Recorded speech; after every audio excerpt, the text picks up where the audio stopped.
अऊज़ु बिल्लाहि मिनश्शैतानिर्रजीम। बिस्मिल्लाहिर्रहमानिर्रहीम।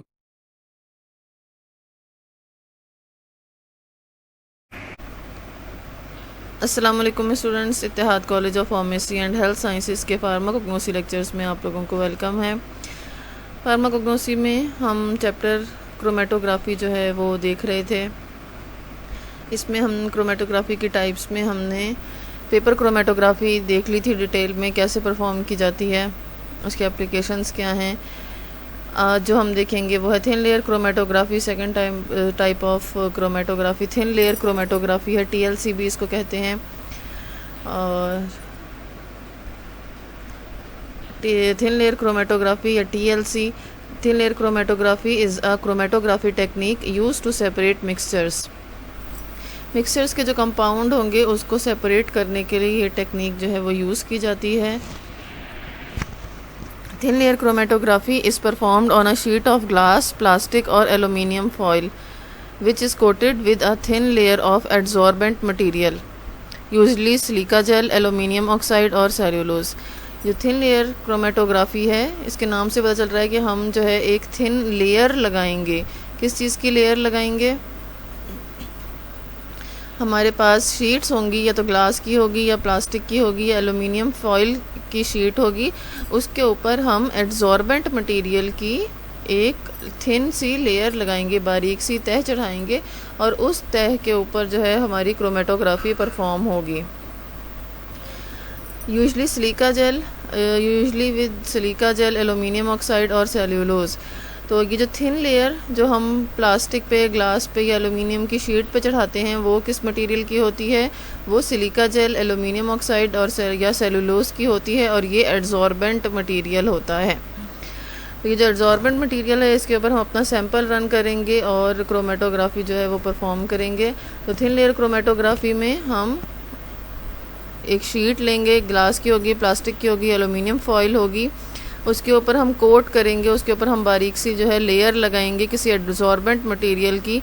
और वो एड्जॉर्बेंट मटेरियल कौन से होंगे? या तो सिलिका जेल होगी, एलुमिनियम ऑक्साइड होगा और सेलुलोज हो सकते हैं। तो थिन लेयर क्रोमेटोग्राफी के लिए जो हमारे पास स्टेशनरी फेज़ है, the layer of adsorbent is known as the stationary phase. For example silica gel, aluminium oxide और सेल्यूलोज। जो हमारे पास लेयर है एड्जॉर्बेंट मटेरियल की, वो यहाँ पे स्टेशनरी फेज़ है। ग्लास की शीट या प्लास्टिक की शीट या एलुमिनियम फॉयल वो स्टेशनरी फेज़ नहीं है।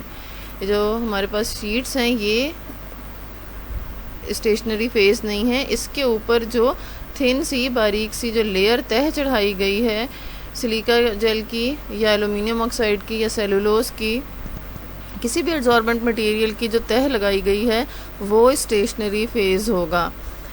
तो ये बात जो है, ये पॉइंट इसमें थोड़ा सा ध्यान से देखने वाला है कि थिन लेयर क्रोमेटोग्राफी में अगर आपसे पूछा जाए कि कौन सी जो चीज़ है वो स्टेशनरी फेज़ होगी, इनमें से कौन सी ऑप्शन अगर 4 दिए हों तो इनमें से कौन सी जो चीज़ है वो स्टेशनरी फेज़ है? पहला ऑप्शन हो ग्लास का, दूसरा प्लास्टिक का, तीसरा एलुमिनियम फॉयल का और चौथा जो है वो एलुमिनियम ऑक्साइड का।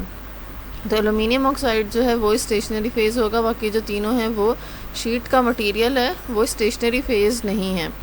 तो इसमें जो हमारे पास स्टेशनरी फेज़ है थिन लेयर क्रोमेटोग्राफी में, या तो वो स्क्वायर की शक्ल में होते हैं, ये जो टीएलसी की प्लेट्स होती हैं, या ये स्ट्रिप्स की शक्ल में होती हैं।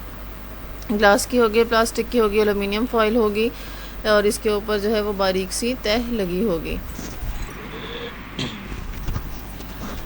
फिर हमारे पास मोबाइल फेज़। हम इसमें मोबाइल फेज़ कौन सा यूज़ करते हैं? मोस्टली इथेनॉल, वाटर, एसीटोन और their mixture is used as mobile phase.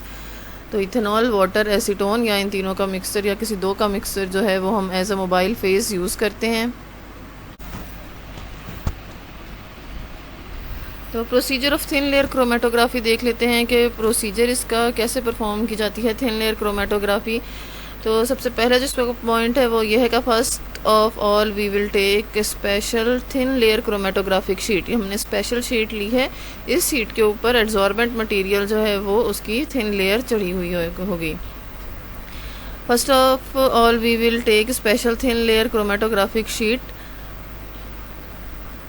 coated with the adsorbent and sheet used in the TLCs according to the style of chromatography, square और strips. अच्छा, इसमें जो हम लेते हैं, इसमें हम थिन लेयर क्रोमेटोग्राफी में जो हमारे पास शीट्स होती हैं तो वो स्क्वायर होती हैं या स्ट्रिप्स की फॉर्म में होती हैं। Procedure of thin layer chromatography में दूसरा जो पॉइंट है इसका, the base line is drawn with the edge and the distance of this base line from the final edge is 2.5 centimetre. ये वाला जो इसका पॉइंट है ये भी पेपर क्रोमेटोग्राफी के जैसा है कि हमने इसमें जो शीट है उसके ऊपर हम बेस लाइन लगाएंगे जिसकी मेजरमेंट जो है यहाँ से एज तक, फाइनल एज से यहाँ तक जो है वो 2.5 सेंटीमीटर होगी और इसको हम बेस लाइन कहेंगे।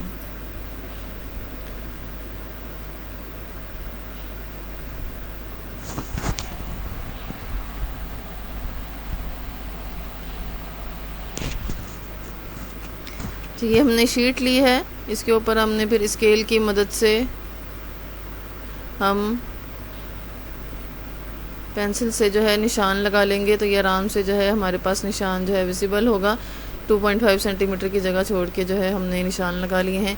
हमारे पास कई सारे सैंपल होते हैं तो इसमें हम मुख्तलिफ सैंपल रन कर सकते हैं, इसलिए जो है इन्होंने 1 2 3 4 जो है वो मार्क लगाए हैं। 4 सैंपल जो है वो इसके ऊपर रन करेंगे।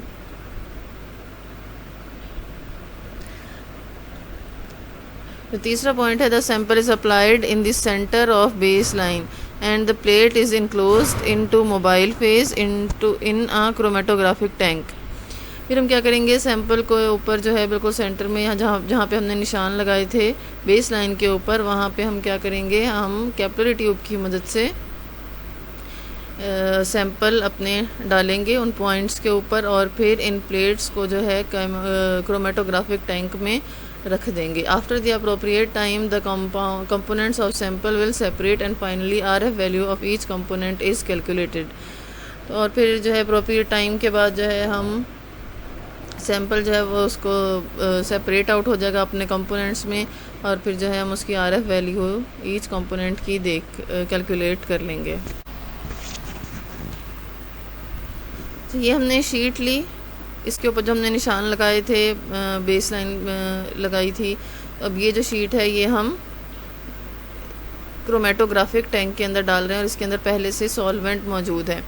तो जो सॉल्वेंट का जो लेयर है वो, मतलब सॉल्वेंट जो है वो ये जो बेस लाइन है इससे नीचे नीचे ही रहेगा, सैंपल के ऊपर तक नहीं होगा, बेस लाइन तक नहीं होगा, उससे नीचे ही रहेगा। इसको हमने फिर डिप कर दिया और ढक्कन जो है वो क्रोमेटोग्राफिक टैंक का उसके ऊपर दे दिया है। फिर अप्रोप्रिएट टाइम के बाद ये यहाँ तक जो सॉल्वेंट की मूवमेंट नज़र आ रही है, ये यहाँ तक जो है वो सॉल्वेंट मूव कर गया है। अब ये जो है मार्क हम लगा लेंगे क्योंकि RF वैल्यू में हमें इसकी भी चाहिए, इसका भी कैलकुलेशन चाहिए, इसकी भी वैल्यू चाहिए कि सॉल्वेंट ने कितना मूव किया है। अच्छा, फिर जो है हमने इसको, ये जो शीट है हमारे पास, ये हम UV रेज़ के अंडर, हमारे पास एक स्पेशल इक्विपमेंट होता है उसके थ्रू हमारे पास जो है हम उसके थ्रू देखते हैं। तो उसमें जो है हमारे पास ये निशान ऐसे हमें नज़र आएंगे। वैसे विजिबल नहीं थे ये निशान, ये जो मार्क्स से कंपोनेंट्स जो सेपरेट होएंगे वैसे विजिबल नहीं थे नेकेड आई से। ये हमने स्पेशल इक्विपमेंट है, UV रेज़ होती हैं उसके अंदर, UV रेज़ के थ्रू जो है हम देखते हैं। तो ये जो मार्क्स हैं ये विजिबल हो गए, जो कंपोनेंट्स थे ये विजिबल हो गए हैं।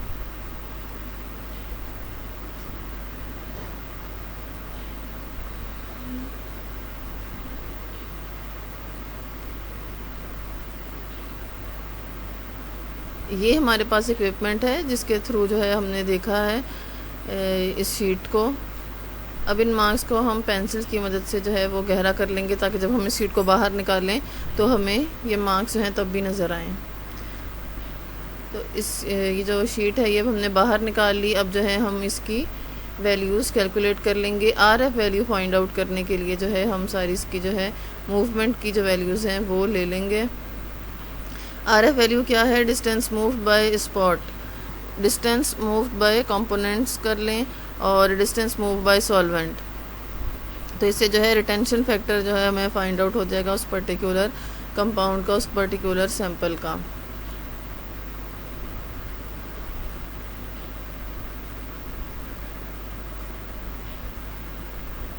अब जैसे यहाँ पे है कि ये जो है पहला ए सैंपल जो था इसने यहाँ से लेके यहाँ तक रन किया, तो हम इसकी मेजरमेंट जो है वो ले लेंगे स्केल की मदद से।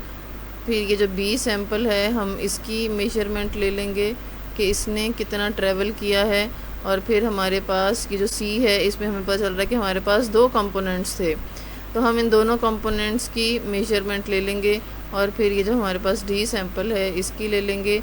और हमारे पास ये जो सॉल्वेंट की मूवमेंट है, ये जो सॉल्वेंट का निशान है, हम यहाँ से जो है इसकी मेजरमेंट ले लेंगे। फिर एक एक करके आरएफ वैल्यू जो है वो फाइंड आउट करेंगे। पहले ए की कर लेंगे, फिर बी की, फिर सी के दोनों कंपोनेंट्स की, फिर डी की। इस तरह जो है हमें आरएफ वैल्यू जो है वो हम निकाल लेंगे।